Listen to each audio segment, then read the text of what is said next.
Secundaria segundo grado. Ciencias, física, electricidad.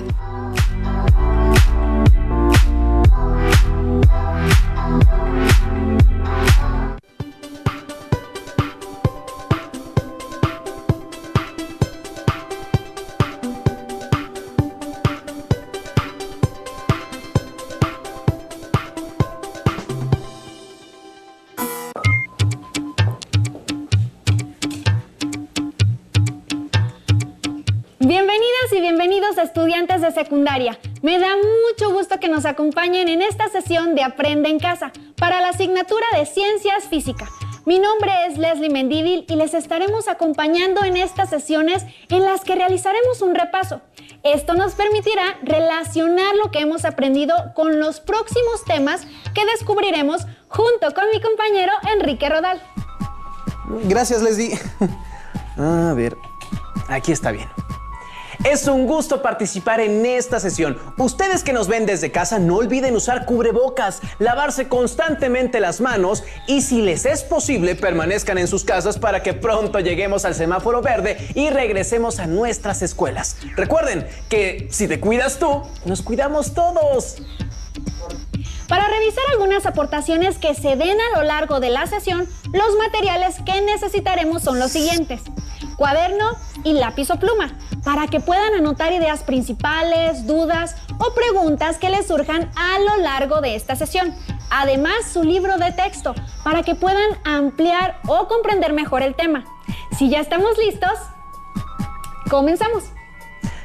Para muchas personas, la electricidad es un tipo de energía de uso inmediato, pues basta oprimir un interruptor para tener luz en la habitación o conectar un aparato en un enchufe para hacerlo funcionar. ¿Alguna vez te has preguntado de dónde viene esta energía o cómo es posible este fenómeno físico? El conocimiento de la electricidad es muy antiguo. Se sabe que en el siglo VI antes de nuestra era, Tales de Mileto observó que al frotar un trozo de ámbar, una resina fosilizada de un árbol, con un paño de lana, este atraía materiales más ligeros como pelusa, plumas de ave o cabellos. La palabra electricidad se originó en la antigua Grecia. Proviene del vocablo electrón, que significa ámbar. El fenómeno de la electricidad se ha estudiado desde la antigüedad, pero su estudio científico comenzó en los siglos XVII y XVIII, y a finales del siglo XIX los ingenieros lograron aprovecharla para uso doméstico e industrial. La rápida expansión de la tecnología eléctrica la convirtió en la columna vertebral de la sociedad industrial moderna. En el siglo XVII se estudiaron algunos fenómenos eléctricos cuyos resultados permitieron describir la existencia de dos tipos de cargas eléctricas. Benjamin Franklin llamó a estas cargas como carga positiva y carga negativa. Franklin supuso que los rayos tenían carga eléctrica y tomó como evidencia que tanto los rayos como la electricidad producen luz y sonido y ocurren frecuentemente en presencia de metales. Si pudiéramos utilizar la energía de los rayos, un solo rayo tendría suficiente electricidad como para abastecer al menos 200,000 hogares. Franklin explicó que es posible atraer los rayos de una tormenta con varillas metálicas colocadas en los techos de casas y construcciones. Con base en este conocimiento científico, inventó el pararrayos, cuya función es atraer los rayos y conducir su descarga hacia la Tierra. Es decir, la dirige al suelo. Para saber un poco más sobre la electricidad y sus manifestaciones en la naturaleza, veamos el siguiente video. En todas las épocas y lugares del mundo, los seres humanos nos hemos impresionado con los fenómenos eléctricos, como los rayos, las auroras boreales o las chispas que desprenden las telas de fibras sintéticas al frotarlas.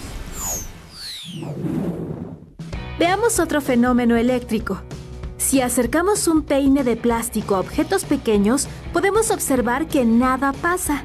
Ahora, si frotamos el mismo peine con nuestro cabello y lo volvemos a acercar a los objetos, ¿notas cómo el peine ejerce una fuerza sobre ellos sin necesidad de tocarlos?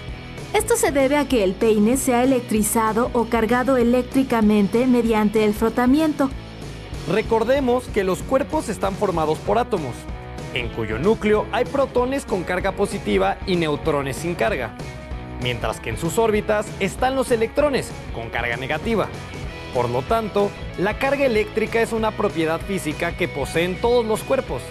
Cabe resaltar que aunque la mayoría tiene el mismo número de electrones y protones, es decir, son neutros, se electrizan al ganar o perder electrones o protones. Regresemos al experimento con el peine. Antes de tener contacto, el cabello y el peine están eléctricamente neutros. Al frotarlos, el cabello cede electrones al peine y este queda con más electrones que protones, por lo que su carga neta es negativa, mientras que el cabello queda con más protones, es decir, con carga neta positiva. Debemos considerar que para que dos cuerpos se atraigan, es necesario que cada uno de ellos tenga una carga eléctrica de diferente signo, pues si la carga es igual en ambos, se rechazan. Asimismo, que las fuerzas de atracción y repulsión actúan en el campo eléctrico, es decir, en el espacio que rodea a las cargas. Cabe resaltar que los objetos también se pueden electrizar sin contacto directo mediante la inducción que distribuye su carga. Por ejemplo, al acercar el peine a los papelitos, lo cual hace que los papelitos se adhieran al peine. Otro ejemplo se presenta en las nubes. La parte superior de una nube tiene cargas positivas, mientras que la parte inferior tiene cargas negativas, generando un campo eléctrico de atracción entre la nube y la Tierra que tiene carga positiva. Cuando las cargas eléctricas negativas en la nube son demasiadas, se liberan electrones hacia el suelo a través de una descarga eléctrica muy intensa llamada rayo y que al paso de la corriente eléctrica emite luz. La estela luminosa que vemos se denomina relámpago, mientras que un trueno es la intensa onda sonora que se produce cuando un rayo expende bruscamente el aire al bajar a la Tierra. Los rayos son fenómenos muy frecuentes en la naturaleza. Cada año caen sobre la Tierra más de 1,000 millones de ellos. Y en épocas pasadas sus consecuencias fueron catastróficas, como matar o dañar los cultivos o causar incendios. Sin embargo, para contrarrestar estas consecuencias, Benjamin Franklin inventó el pararrayos, un dispositivo compuesto por un mástil que se coloca en la parte más alta de la estructura que se desea proteger. La punta metálica del pararrayos adquiere carga positiva durante una tormenta por la inducción de la parte inferior de las nubes. Crea un campo eléctrico intenso que facilita el camino de la descarga y evita que el rayo caiga en otro lado. Finalmente, la descarga pasa por un conductor muy grueso hasta llegar al suelo. El pararrayos es un invento de gran utilidad, si consideramos que cada segundo caen 40 rayos en el planeta. La mayoría de ellos se concentran en las zonas ecuatoriales, en las cumbres de las montañas y en las extensas llanuras, mientras que en los polos son poco usuales. El lugar en la Tierra donde caen más rayos es el lago Maracaibo, en Venezuela, pues este fenómeno ocurre en promedio 233 veces por kilómetro cuadrado en un año.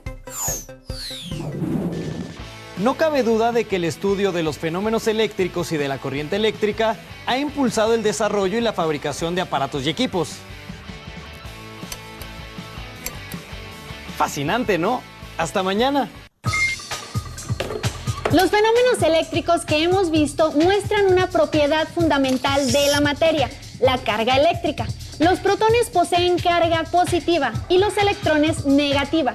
Por lo tanto, los fenómenos eléctricos tienen relación directa con la interacción de las partículas que componen al átomo. La materia eléctricamente neutra tiene igual cantidad de carga positiva que negativa. Sin embargo, puede perder o ganar electrones y adquirir una carga positiva o negativa. Cuando un cuerpo adquiere propiedades eléctricas como resultado de este proceso, se dice que se ha electrizado. Hay 3 formas de electrizar un cuerpo: por fricción, por contacto y por inducción. Para electrizar un cuerpo por fricción es necesario frotar un cuerpo con otro. Un cuerpo cede cargas y el otro las gana. Un ejemplo es cuando frotamos un globo en nuestro cabello. Para electrizar un cuerpo por contacto es necesario poner un cuerpo neutro con uno electrizado. Este último transfiere cargas al cuerpo neutro. Un ejemplo sería acercar el globo que frotaste en tu cabello a una pared. Podrías observar que el globo se queda pegado en la pared. Para electrizar un cuerpo por inducción, un cuerpo cargado se acerca a un neutro sin hacer contacto físico, produciendo un reordenamiento de cargas en el objeto neutro. Un ejemplo es cuando acercamos el globo que frotaste en tu cabello a otro globo o bien a un montón de pedacitos de papel. Como mencionamos, las cargas eléctricas pueden ser positivas o negativas, según el tipo de cargas que estén interactuando. Observamos una fuerza de repulsión o de atracción. La ley de cargas eléctricas nos indica que cargas iguales se repelen, cargas diferentes se atraen. Esto quiere decir que la fuerza que existe entre dos protones o dos electrones será una fuerza de repulsión, mientras que la fuerza entre un protón y un electrón será de atracción. De acuerdo con la ley de Coulomb, existe una relación entre la fuerza eléctrica y la distancia que separa las cargas. Si la distancia es grande, la fuerza de atracción o repulsión será menor. Y si la distancia es pequeña, la fuerza entre las dos cargas será mayor. Existe un instrumento llamado electroscopio que permite conocer de forma cuantitativa si un cuerpo está cargado eléctricamente o no. Cuando un objeto que está cargado entra en contacto con la esfera del electroscopio, las laminillas se abren. Entre más carga se transfiere a la esfera, la apertura será mayor. Este aparato no indica si la carga es positiva o negativa, tampoco la cantidad de carga eléctrica que se tiene. Las cargas eléctricas son medibles y la unidad en la que se reportan es el Coulomb, en honor a Charles Coulomb, un físico francés que estudió las fuerzas de atracción y repulsión eléctrica. Una carga de un Coulomb es muy grande. Para que te des una idea de estas magnitudes, considera que la carga que tiene un globo después de frotarlo con tu cabello es de un microcoulomb, es decir, 1/1000ª parte de un coulomb. Hasta ahora hemos hablado de lo que se conoce como electricidad estática, pues no hemos considerado que los electrones se muevan. La corriente eléctrica es el movimiento de electrones a través de un medio. Cuando los electrones viajan fácilmente a través de un material, decimos que es un conductor. Ejemplo de este tipo de materiales son los metales, como el cobre, el oro, la plata y el aluminio, que comúnmente son utilizados para elaborar circuitos eléctricos para diversos aparatos. Si los electrones no se desplazan fácilmente, decimos que se trata de un material aislante. Ejemplo de estos materiales son el plástico, la madera y la cerámica. Ahora veamos el siguiente video en el que nos explicarán un poco más de los materiales aislantes y conductores, así como información adicional sobre la carga y corriente eléctrica.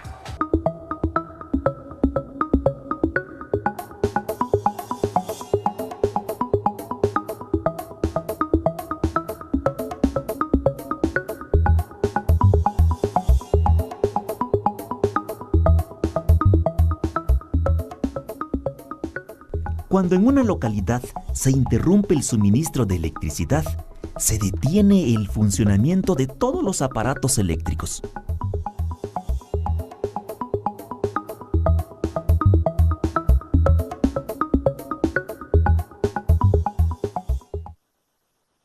Hoy solo tenemos que mover un dedo para encender un foco. Es tan sencillo que pocas veces pensamos por qué sucede.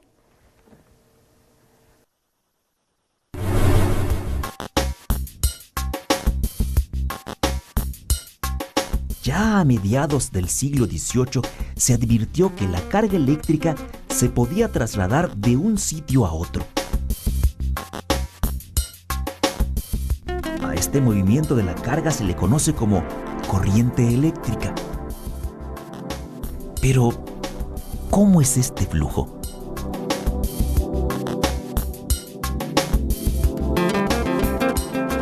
Una analogía podría ayudarnos a entenderlo. ¿En qué se parecen un río y un cable con corriente eléctrica? Así como el agua fluye por el canal, la carga eléctrica lo hace por el cable. La carga que fluye por un conductor consiste en electrones desplazándose a través de este. Ahora investiguemos si algunos materiales pueden conducir la carga eléctrica mejor que otros.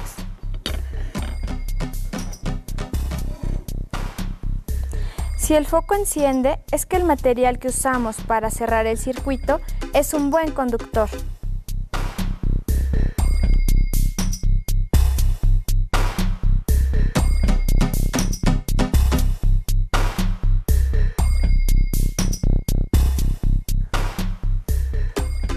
Si no lo hace, el material es un aislante y no permite el flujo de electrones.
¿Qué hace que un material sea conductor o aislante? Veamos. En un material conductor, el electrón más externo de sus átomos se puede mover libremente por el material. Se les llama electrones libres o de conducción. A diferencia de los conductores, en los materiales aislantes, los átomos tienen pocos electrones libres o ninguno. Pero, ¿qué causa el movimiento de los electrones? Los electrones requieren de un impulso del exterior, que puede ser una pila o un generador, para ponerse en movimiento y establecer así una corriente eléctrica. Así como para la corriente del agua existen obstáculos, los hay también para la corriente eléctrica. Los obstáculos en el río son piedras.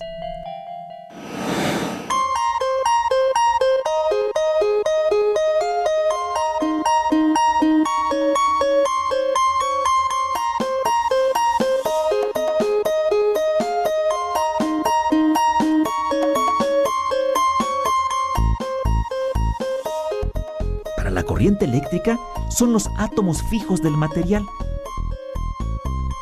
Dependiendo de la cantidad de átomos fijos, habrá mayor o menor resistencia al paso de los electrones libres. ¿Sabías que entre los conductores y los aislantes hay una variedad de materiales con propiedades intermedias?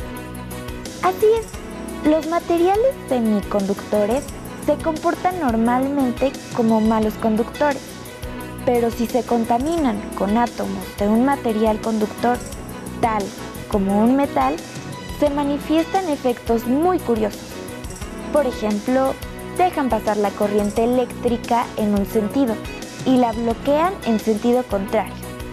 Los semiconductores se utilizan para controlar con mucha precisión el flujo de la corriente, como en los circuitos de las computadoras y las calculadoras. Hasta la invención de la pila voltaica en el siglo XVIII no se tenía una fuente viable de electricidad. La pila voltaica y sus descendientes, como la pila y batería eléctrica, almacenan energía químicamente y la entregaba según la demanda en forma de energía eléctrica. La batería es una fuente común muy versátil que se usa para muchas aplicaciones, pero su almacenamiento de energía es limitado y una vez descargado debe ser recargada o reemplazada. Para una demanda eléctrica mucho más grande, la energía debe generarse y transmitirse continuamente por líneas de transmisión conductoras. La energía eléctrica se produce mediante generadores electromecánicos, que son dispositivos que utilizan el movimiento para mantener una diferencia de potencial eléctrico entre dos puntos.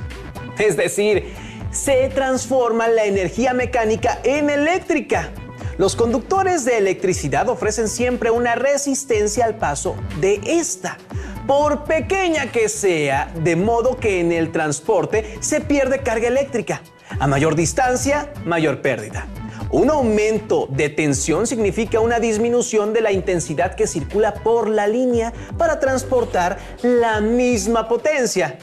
Y por tanto, las pérdidas por calentamiento de los conductores y por efecto electromagnético y, en consecuencia, menor pérdida energética. En consecuencia, pueden utilizarse secciones menores de los conductores que la transportan. Por eso, para llevar electricidad a grandes distancias, se debe hacer en la llamada alta tensión. La invención a finales del siglo XIX del transformador permitió transmitir la energía eléctrica de una forma más eficiente. Esto hizo posible generar electricidad en plantas generadoras para después transportarla a largas distancias, donde fuera necesaria, debido a que la energía eléctrica no puede ser almacenada fácilmente para atender la demanda a una escala nacional. La mayoría de las veces se produce la misma cantidad que la que se demanda.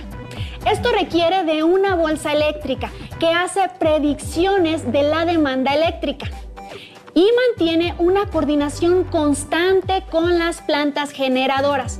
Se mantiene una cierta reserva de capacidad de generación en reserva para soportar cualquier anomalía en la red. La electricidad tiene un sinfín de aplicaciones, tanto para uso doméstico, industrial, medicinal y en el transporte. Solo para citar se puede mencionar a la iluminación y alumbrado, electrodomésticos, producción de calor, electrónica, robótica, telecomunicaciones, señales luminosas, climatización, máquinas frigoríficas, electroimanes, electroquímica. Bastantes, ¿no? También se aplica la inducción electromagnética para la construcción de motores movidos por energía eléctrica que permite el funcionamiento de innumerables dispositivos. El uso de la electricidad requiere precaución y medidas de seguridad, ya que una descarga eléctrica puede tener consecuencias letales para una persona. Algunas medidas importantes para tomar en cuenta son las siguientes. Evitar el contacto directo con partes que conducen la electricidad en un circuito como cables o alambres pelados.